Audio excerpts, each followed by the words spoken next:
नमस्कार दोस्तों, आज मैं आपको एक ऐसी कहानी सुनाने जा रहा हूं जो आपको हंसी भी दिलाएगी और सोचने पर भी मजबूर कर देगी। यह कहानी एक राजा की है जो अपने दरबार में सबको झूठ बोलकर हंसाने का आदेश देता है और फिर एक छोटे से बच्चे की वजह से सब बदल जाता है। तो चलिए बिना समय गंवाए सीधे कहानी शुरू करते हैं। बहुत समय पहले की बात है। एक समृद्ध राज्य था जहां का राजा अपने शौर्य और न्याय के लिए जाना जाता था। लोग कहते थे कि उसका दरबार बहुत बड़ा और प्रभावशाली है, लेकिन राजा के मन में हमेशा एक सवाल रहता था, क्या सच में सब लोग मुझे पसंद करते हैं? क्या सब मेरे लिए ईमानदारी से काम करते हैं, या फिर सब डर के मारे मेरी हाँ में हाँ मिलाते हैं? एक दिन दरबार लगा। मंत्री, सेनापति, कवि, विदूषक और नगर के गणमान्य लोग सब वहां मौजूद थे। राजा ने सबको देखकर कहा, आज मैं तुम्हारी परीक्षा लूंगा। तुम सब मुझे हंसाकर दिखाओ, लेकिन ध्यान रहे, झूठ बोलकर ही मुझे हंसाना होगा। कोई भी सच नहीं बोलेगा। जो सच बोलेगा उसे दंड मिलेगा। जैसे ही यह बात दरबार में फैली, सब चुप हो गए। दरबारियों के चेहरों पर चिंता छा गई। दरबार का विदूषक सबसे पहले खड़ा हुआ। वह हमेशा हंसी मजाक करता रहता था। राजा ने उससे कहा, तुम बताओ, झूठ बोलकर मुझे हंसाओ। फिर उन्हें कहा कि चलो नाचो। लेकिन वे सब डर के मारे आपकी दाढ़ी में छिप गईं। दरबार में कुछ लोग हंस पड़े, लेकिन राजा का चेहरा बिल्कुल नहीं बदला। उसने कहा, यह तो बकवास है, इसमें क्या मजाक है? अब बारी आई कवि की। वह आगे बढ़ा और बोला, महाराज की आंखें सूरज से भी तेज चमकती हैं, उनकी नाक हिमालय से भी ऊंची है, उनकी चाल बिजली से भी तेज है। लोगों ने तालियां बजाई, मगर राजा ने गंभीरता से कहा, यह सिर्फ मेरी तारीफ है, मजाक नहीं। अगला। फिर सेनापति खड़ा हुआ। उसने कहा, महाराज, आज सुबह मैंने अकेले ही 100 हाथियों से कुश्ती लड़ी, सबको हराकर उनकी सूंड से रस्सी बनाकर अपनी तलवार की मूठ लपेटी। लोगों में हल्की हंसी फैली, लेकिन राजा ने सिर हिलाया, इसमें भी कोई हास्य नहीं। इसके बाद दरबारियों ने तरह तरह के झूठ बोले। किसी ने कहा कि वह चांद को पकड़कर थाली में रखाया, किसी ने कहा कि उसने पूरे जंगल के बाघों से दोस्ती कर ली, लेकिन राजा हंसा नहीं। उसका चेहरा और गंभीर होता गया। आखिर में राजा ने कहा, क्या बात है, क्या मेरे दरबार में कोई भी इतना बुद्धिमान नहीं जो झूठ बोलकर मुझे हंसा सके?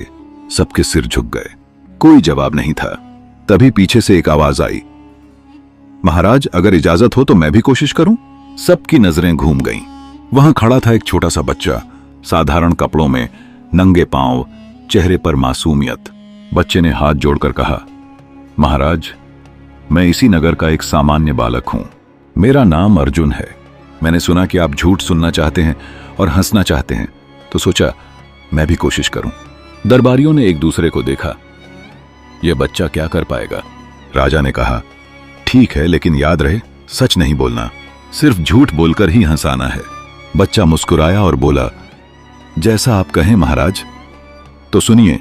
फिर उसने कहा, आज सुबह जब मैं उठा तो देखा कि मेरी झोपड़ी सोने के महल में बदल गई थी। वहां हजारों नौकर खड़े थे, मंत्री मेरे पांव धो रहे थे। मैंने राजा का ताज उठाकर अपनी बिल्ली के सिर पर रख दिया और वह बिल्ली दरबार लगाने लगी। दरबार में कुछ लोग हंसे। राजा भी हल्का मुस्कुराया। उसने कहा, ठीक है, लेकिन और बताओ। बच्चा कुछ पल चुप रहा, फिर बोला, महाराज, झूठ बोलने में मजा तो है, लेकिन असली मजा तो सच बोलने में है। और सच यह है कि आप झूठ सुनना चाहते हैं, क्योंकि आपको डर है कि अगर सच सुन लिया तो शायद आप सोच में पड़ जाएंगे। यह सुनते ही दरबार में सन्नाटा छा गया।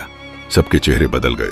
राजा ने गुस्से से कहा, बच्चे, मैंने कहा था झूठ बोलना, अगर तुम सच बोलोगे तो दंड मिलेगा।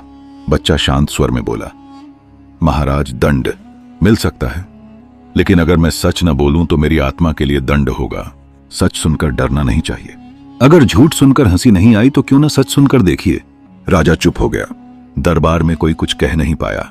उसने कुछ पल सोचा और कहा, ठीक है, आखिरी मौका है, सच सुनाओ। बच्चे ने आगे बढ़कर राजा की आंखों में देखा और कहा, महाराज, सच यह है कि आपके दरबार में हर कोई आपकी हां में हां मिलाता है। मंत्री वही सुनाते हैं जो आप सुनना चाहते हैं। कवि आपकी तारीफ में कविताएं बनाते हैं। सेनापति आपकी ताकत के किस्से गढ़ते हैं। सब डर के मारे झूठ बोलते हैं, और यही असली मजाक है कि आप सोचते हैं कि आप सबसे बुद्धिमान हैं, जबकि आप यह भी नहीं समझते कि आपके सामने खड़े लोग सिर्फ डर से आपकी बात मानते हैं। यह सुनते ही दरबार में हल्की हंसी फैल गई। फिर सब जोर से हंस पड़े। राजा भी जोर से हंस पड़ा। उसकी आंखों में आश्चर्य और राहत दोनों थे। राजा ने कहा, बच्चे, तुमने सच बोलकर मुझे हंसा दिया, झूठ से नहीं, सच से। फिर राजा ने दरबारियों की तरफ देखकर कहा, आज समझ में आया कि असली हंसी झूठ से नहीं आती। झूठ थोड़ी देर के लिए मजाक बन सकता है, लेकिन दिल को छूती नहीं। असली हंसी तो सच से आती है, यही सीख है। राजा ने बच्चे को पास बुलाया, उसे गद्दी पर बिठाकर कहा, आज से तुम हमारे दरबार के सत्य दूत हो। जब भी हम झूठ में उलझें, तुम सच का रास्ता दिखाओगे। लेकिन बच्चा मुस्कुराया और बोला, महाराज, मुझे कोई पद नहीं चाहिए, बस इतना चाहिए कि आप सच सुनने से कभी न डरें। राजा ने उसकी बात मान ली। दरबारियों ने ताली बजाई।